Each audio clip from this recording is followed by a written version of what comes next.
నమస్తే. ఇన్నాళ్ళు నన్ను సపోర్ట్ చేస్తూ, ఎంకరేజ్ చేస్తూ మీ ప్రేమని నాకు అందిస్తున్న ప్రతి ఒక్కరికి కృతజ్ఞతలు.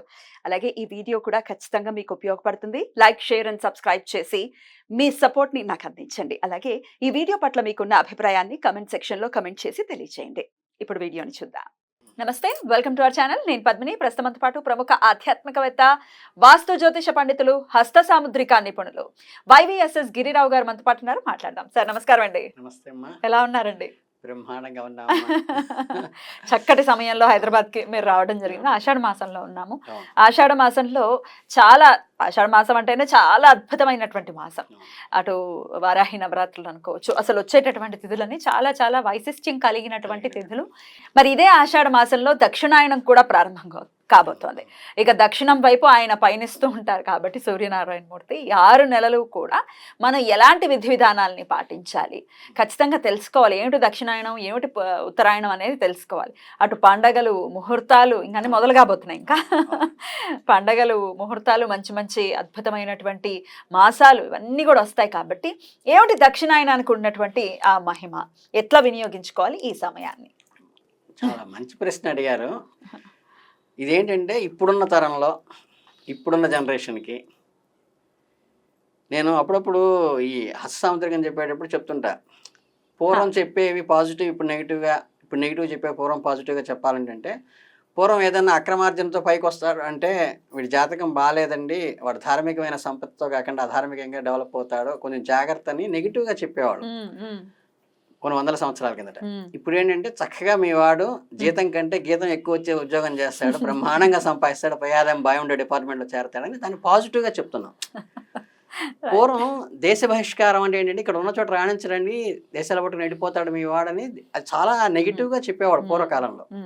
ఇప్పుడు మీ వాడు ఫారిన్ వెళ్తాడంటే దర్జాగా ఫారిన్ వెళ్ళి సంపాదిస్తాడని చెప్పి అంటే ఏంటంటే ఒక తరం మారుతున్న కొద్దీ ఏంటంటే మనకి నీడ్స్ వేరే ఉంటాయి, ఆ తరానికి ఉపయోగపడే లక్షణాలు వేరే ఉంటాయి.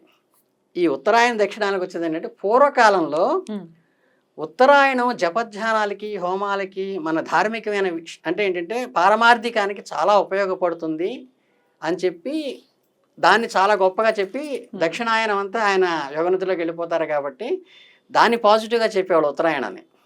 కానీ ఇప్పుడున్న తరంలో ఏంటంటే మాకు ముక్కు మూసుకుని జపం చేయాలని పని లేదు, ఈ శరీరాన్ని పిల్లలు అన్నది వదిలేసేయాలని పని లేదు, నాకు ఉపయోగపడేదేంటి అంటే ఇది చేస్తే నాకు ఏమిటి లభిస్తుంది, క్షేమ, స్థైర్య, విజయ, అభయ, ఆయురారోగ్య, ఐశ్వర్యాభివృద్ధార్థం అనే సంకల్పంతోనే వస్తున్నాను తప్పితే లోక కళ్యాణార్థం అని ఇప్పుడు ఎవరు చేయటంలా.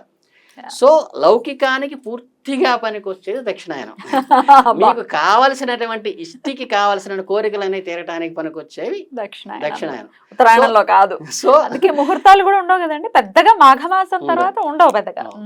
అందుకని ఏంటంటే ఇప్పుడు అహికానికి కావాల్సినవన్నీ ఇప్పుడు లభిస్తాయి కాబట్టి ఇప్పుడు తరంలో ఏం చెప్పాలంటే దక్షిణాయనం వచ్చిందంటే మీరు అదృష్టవంతుడికి కావాల్సిన పనులన్నీ ఇప్పుడు ఇష్టికి కావాల్సినవన్నీ చేసుకోవడానికి ఉపయోగపడే టైం ఇది. దీంట్లో ఏంటంటే ఈ లౌకికం అనేది ఇహలోకానికి వస్తుంది, పారమార్థికం అనేది పైలోకాలకు వస్తుంది, మధ్యలో ఈ దేవలోకాలు, పితృలోకాలు ఉంటాయి.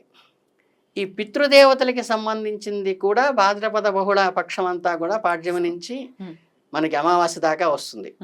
అంటే ఏంటంటే ఈ పితృపక్షాలు మొత్తం 15 రోజులు కూడా ఇప్పుడు మా నాన్నగారు నవమి రోజు వెళ్ళిపోయారు అనుకోండి, వెళ్ళిపోయారు అనుకోండి, ఏ మాసంలో చతుర్దశి రోజు మా అమ్మగారు వెళ్ళిపోయినా, ఏ మాసంలో నవమి రోజు మా నాన్నగారు వెళ్ళిపోయినా, ఈ 15 రోజుల్లో ఆ పక్షంలో ఆ తిథి రోజు మనం తర్పణాలు ఇవ్వటం అనేది అంటే ఏమిటి సంవత్సరంలో మనం మామూలుగా తద్దినాలు పెట్టినప్పటికీ ఇది కూడా చేయాల్సి ఉంటుంది.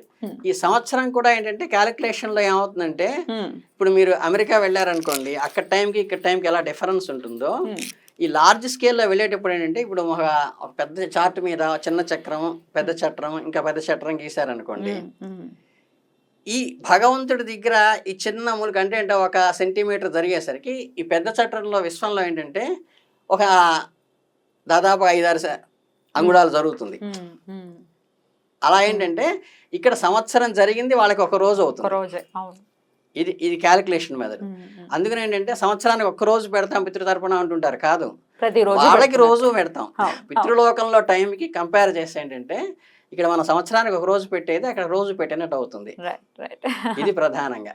అందుకని ఏంటంటే ఇందులో పండగలన్నీ కూడా ఇప్పుడే వస్తాయి, అంటే ఏంటంటే మనకి జనరల్గా ఏం చెప్తారంటే మీకు ఉదయం సంధ్య సాయంత్రం సంధ్య అని ఉందనుకోండి, ఈ సంధ్య వేళ ఏంటంటే చెడు ఆలోచనలు వచ్చేటువంటి చెడు భావాలు వైపు పోకుండా మనిషిని కంట్రోల్ చేయటం ఏంటంటే అనుష్ఠానం అనేది అప్పుడు చేసుకోమని చెప్తారు, అంటే దేవతలు ఆరాధించమని. అలాగే ఈ దక్షిణాయనంలో ఏంటంటే మీకు పండగలన్నీ కూడా ప్రాశస్తమైనవన్నీ కూడా వరుసగా పెట్టుకొస్తాం అనమాట. సో దక్షిణాయనం ఒక ప్రదోష సమయం, అది చక్కగా వినియోగించుకోవాలి, చక్కగా ఉపయోగించుకోవాలన్నమాట. దాన్ని ఎంత ప్రశస్తమైంది కాబట్టి దాన్ని ఉపయోగించాలి. అదే కర్కాటక సంక్రమణం నుంచి వస్తుంది. కర్కాటక మన సంక్రాంతి అంటాం దాన్ని. మకర సంక్రాంతికి వచ్చేసరికి ఉత్తరాయణం వస్తుంది. అది ధార్మికమైన దానికి పైలోకాలకి సంబంధించింది, జపధ్యానాలకి అది శ్రేష్టమైనది. లౌకికమైనటువంటి మన కోరికలన్నీ తీరడానికి కావాల్సినటువంటి ఇష్టి అంటే మనకి చేసుకునేవన్నీ కూడా ఇప్పుడు చేసుకోవాలి. అద్భుతం అండి. అసలు సనాతన ధర్మంలో ఈ పెట్టిన విధి విధానాలన్నింటినీ చూసుకుంటే ఎంత అర్థం ఉంటుందో లోపల మనం నిజంగా తెలుసుకునే ప్రయత్నం చేస్తే బోల్డ్ ఎంత అర్థం ఉంటుంది. ఈ పండగ చేసుకోవాలా, ఈ పండగ ఎందుకు చెయ్యాలి, పర్యావరణాన్ని ఖచ్చితంగా దృష్టిలో పెట్టుకుని మనం మన పండగల్ని ఖచ్చితంగా చేసుకోవాలి. దక్షిణాయనంలో ఇప్పుడు మీరు ఇచ్చినటువంటి వివరణ కూడా అదే అర్థం, ఖచ్చితంగా అదే అర్థం చేయిస్తోంది. డెఫినెట్ గా ఈ పండగలు చేసుకుంటే ఇక్కడ ఉన్నటువంటి ఐహిక సుఖాలని మనం పొందాలి అంటే మనం చేసుకోవాలి. రైట్. అటు శ్రావణ మాసం లక్ష్మీదేవితో మొదలుకొని వినాయకుడు, మళ్ళీ అమ్మవారు, కార్తీక మాసం మాటల్లో చెప్పలేము ఆ మాసం గురించి అయితే. రైట్. సో ఖచ్చితంగా ఈ మాసాలన్నిటినీ వినియోగించుకున్న 6 నెలలు అంటే ఇది ఒక మనం డిపాజిట్ చేసుకుంటున్నాం ఈ 6 నెలల్లో అనుకోవచ్చు. యూటిలైజ్ చేసుకుంటున్నాం. అది మనకి తర్వాత ఉత్తరాయణంలో యూటిలైజ్ చేసుకుంటాం. ఉత్తరాయణంలో ఏంటంటే ధార్మికంగా విత్డ్రా చేసుకుంటున్నాం. ఇప్పుడు డిపాజిట్ చేసి అప్పుడు విత్డ్రా చేసుకుంటాం. ఖచ్చితంగా. అయితే పండగలు చేసుకోవడం అందరికీ తెలిసిందే, చక్కగా చేసుకుంటారు.